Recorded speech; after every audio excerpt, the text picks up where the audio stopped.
Welcome to the State of Survival. Today we take a look at Eco, a game unlike any other.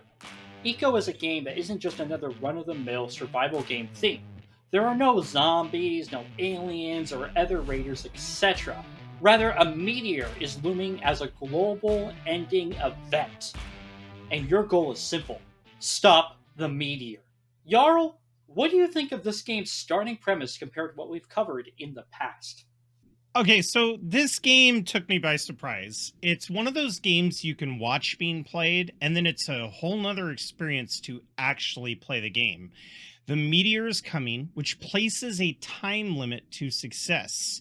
It kind of reminded me of the earlier Xbox game with zombies in it. I'm forgetting the name, but you're given 72 hours. That's the amount of time you have to defeat the game. And I like it when games can implement that in a very, very creative way.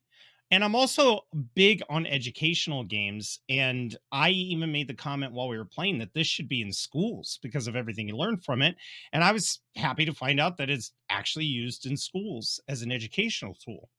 You would think that the threat is the meteor, but to be honest, you can get Yeah. production up pretty quick and you can do a lot to take care of the meteor problem right out. But at what risk? With the lack of careful planning and taking the easier methods, or what I call shortcuts, of meteor removal, what harm are you going to be doing to your planet, making animal species extinct, catastrophic environmental damage? And while you might think this game is about a potential meteor impact, it's more about the collective damage and carbon emissions from dirty but cheap and easy technology. And that's why collaboration is so important. It's one of the core ideals of Eco itself is the collaboration with others as you try and work towards stopping this meteor. How well does Eco actually accomplish this, Jarl? I think it handles it well. It becomes evident in the very beginning that no one person can solve the problem easily. And like you said, it's meant to be played in a wider community. And when you're only playing with, say, three people, you really have to figure out who's going to specialize in certain sciences and technologies, and once you have them focus on that and that's their job, the better it is for the group.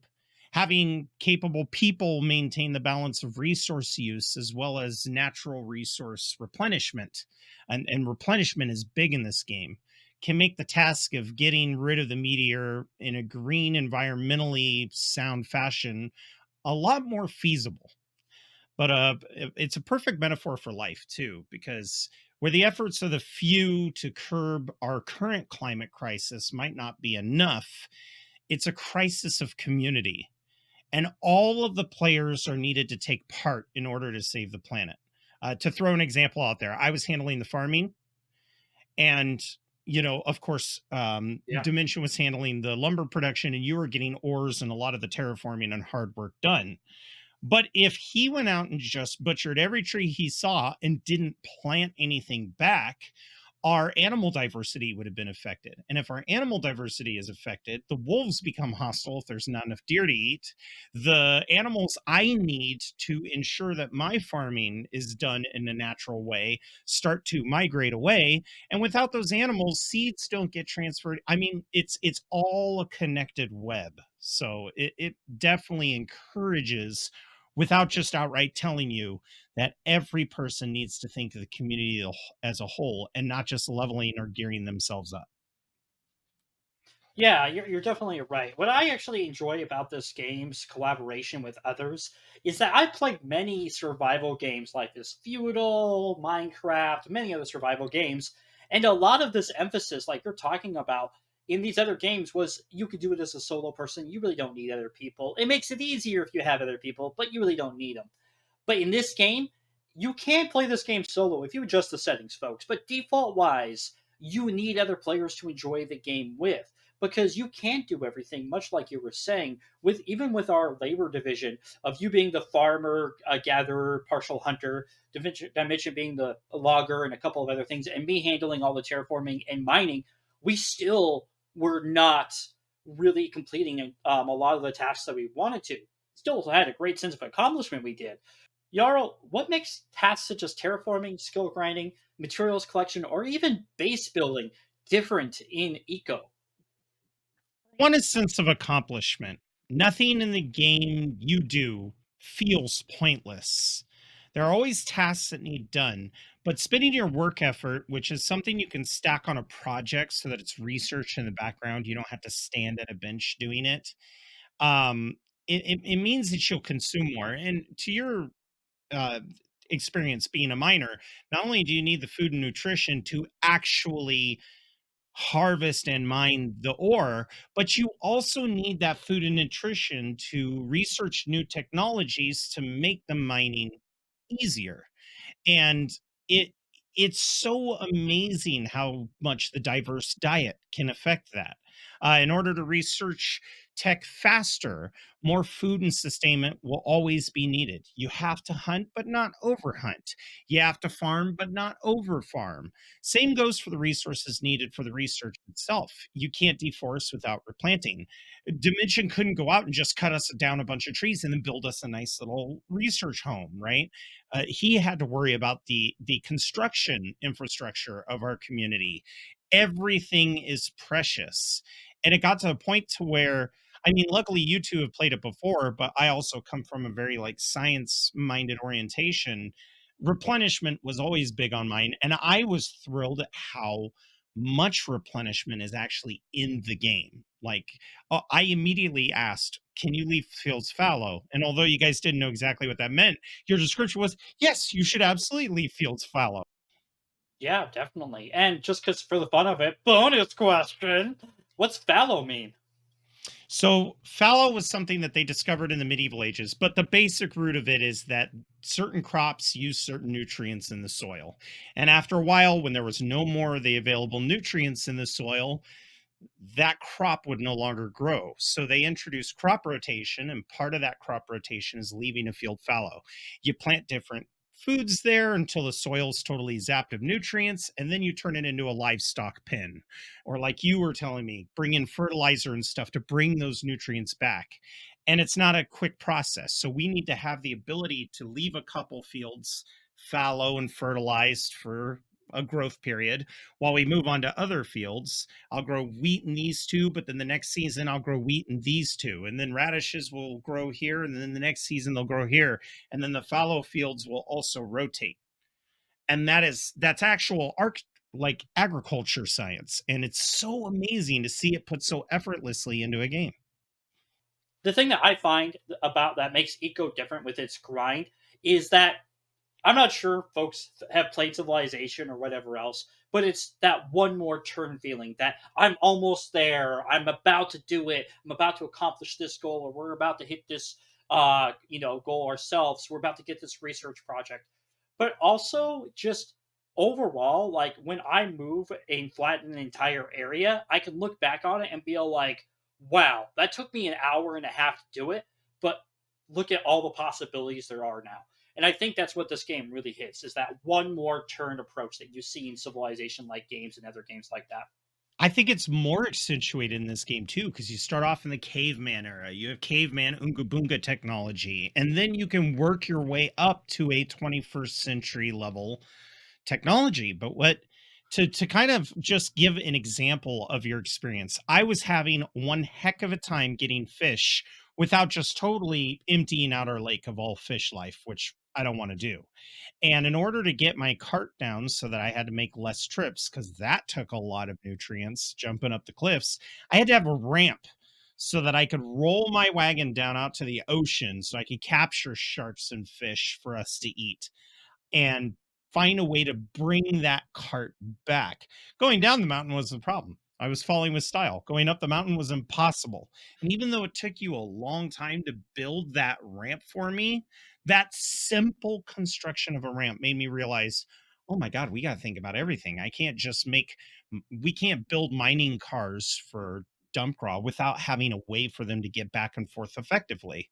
We can't do this, and that's where the one more level mentality comes in. You're in a caveman era and you think there's going to be a spot where you could stop, but there's always something more as you're progressing towards the 21st century. I just was glad we found a way to end it on a funny note. You guys put a sign on a wagon, and I just rage quit. That was the otherwise I would have played for 10 hours. Oh man, yeah, that was pretty awesome. That was pretty awesome. I loved how you were the fisherman because something smelled fishy there when you weren't. But puns aside, Eco as a game takes many parts of what I normally consider default needs in a survival game and kind of puts a new spin on it. Yarl, what actually makes Eco stand apart from other survival games for you, and why would you tell others to give Eco a chance? Well, first of all, I like kids can play this. It's in schools. So if kids can learn a little bit of positive science, so can you. But the fact of the matter is, it's engaging and fun, and it makes you appreciate the things you have in society that you don't really think about, like the garbage men, the construction crews. It makes you appreciate those little things that you take for granted. But I think its big success is in the verticality of design. It's not like Minecraft or other survival games. Medieval Dynasty is one of them, where you grub up a field, you sprinkle some fertilizer, you throw down wheat, and you're like, there's my wheat. There's so much more to do in that one stretch of land that you will get constant hours of enjoyment, constant hours. And even the food we're eating, which is just burnt fish and basic bread, eventually evolves into something much more nicer and fulfilling. And it's nice to have that. I can't wait to see if in the future when we automate food, if all of a sudden we're making Twinkies just because it's easier, and now our nutrition's in the toilet and we all have diabetes or something. But it's amazing being able to rotate the crops to provide a more varied diet so that more research could be done. I've never had farming be that important in survival game. It's always just oh, you're new to the game. Yeah, you can farm if you want, but it is integral to every research. You can, you, we've already discussed crop rotation and being fallow. That was a point I was going to bring up, but you can eventually unlock computers that, like devices, the soil sampler, that will allow you to determine what needs to be done next. And what I really love about it is you do need animal byproduct to do it right. So the game also teaches you how to hunt in a way that's not devastating to the local species and getting everything you need from the animals to ensure that it's all going well. Same goes for trees, the animal life, organic resources in general. Uh, Over extraction can make them go extinct. What happens if we build a whole society on fossil fuels and all the coal is gone? Well, then we need to dig deeper, but that's not economically good or environmentally good. So it's nice to see the verticality affect every task that's being done. And we even saw it when he was building a house. It's not as simple as just Oh putting up yeah. four walls and a roof. There was more to it. In order for us to be tenants and live there and get everything we needed, he had to really go in depth with that. Um, and I just think that the leveling system's really good. It really felt like RimWorld with the research trees, and it really felt like we were RimWorld pawns more than anything else, which is Oh, amazing. oh. Well, thankfully, we didn't have any of the crazy events from RimWorld. Okay, you need to take that back because there's a meteor coming our way, and that is absolutely something that would happen in RimWorld. I like this game because it gives purpose to everything, including homes. In Eco, when you build a home for yourself and you become either a renter or a owner of the home, what you have inside the home and how you furnish it matters. Even how you compartmentalize your home matters. If you have your bedrooms and your bathroom and your living room all separated, your home's value goes up compared to the people who have all of that in the same area. Yes, you don't have to use the bathroom in Eco, but it doesn't matter. The game still considers it up in your home value. And what matters is home value increases the amount of EXP you get, so you can invest more into those skills and more into the progression and other things. So it's really cool. Eco really takes a good stab at survival and then goes, oh, but you need to consider all these factors: pollution, the meteor coming down, how you handle your resources, how you deplete your farms, and you using fallow. So many amazing things about this game. I just love it to death. I think one of the things I'd also like to point out that's different from other survival games and why it might feel different is that the danger of the game comes from a cosmic source. Something that we, no matter how good we are with guns, no matter how good we are with survival, can't defend against without the help from others. But instead of being an apocalyptic survival game, say you're trapped on a desert island or there's zombies or something like that, this is a survival game that, despite the risk, is hope. And that's what I love about it. There's a lot of hope in the game. It doesn't feel hopeless. You know, when we play DayZ and we play Humanity, what is the point? Are we just filling our bellies and staying warm for how long? What's the end goal? If we're looking at this from a lore standpoint, at what point does humanity kickstart? This has definitely got a lot of hope, optimism, and an intellect in its design engine. To our viewers, a good question for Eco. Eco, does Eco fail to fit into the survival game genre, or is it just a different approach to a survival game itself? Well, folks, thank you very much for being here with me. Folks, without Jarl as my co host, who does stream on Twitch quite often and plays plenty of survival games of his own, should check him out one day. His link is just down below in the description. And our producer, Red Falcon, who does so much good work in the background, producing our videos, making sure we stay on track when we're actually Or recording. cats. Yep. We thank you for watching Stay Survival and our take on Eco. Bye for now. Bye bye.